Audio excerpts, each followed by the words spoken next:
the show before.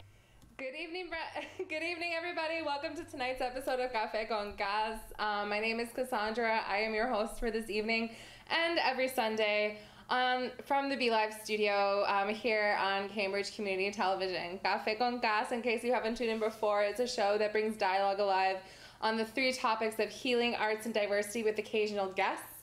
Today we have a guest, which I am so excited about. Jasmine Pierre is going to join us later today. She's a YouTuber who openly YouTubes about her experience with depression. I think she's going to be a great guest for tonight's episode. So I see a lot going on. Just to tell you, I was walking down Mass Ave and I saw a couple places that were open, and I was really excited about that.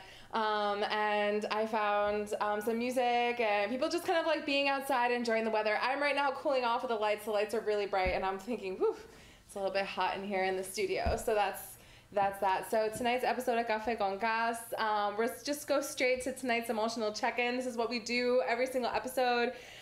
We bring you emotional check-in. What is the emotional check-in? The emotional check-in is a mood chart. This is an emotions chart that I first saw when I was in 5th grade, and it goes through the feelings.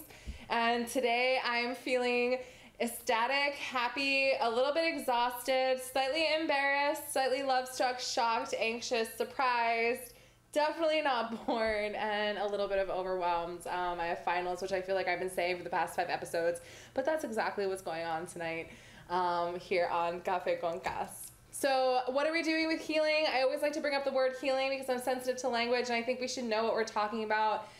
Healing is to make healthy, whole, or sound, restore to health, free from ailment, to bring an end or conclusion as conflicts between people or groups, usually with the strong application of restoring former amity, settle, reconcile, to free from evil, cleanse, purify, to heal the soul, to effect a cure of a wound, broken bone, to become whole or sound, mend, and get well. So that is healing. So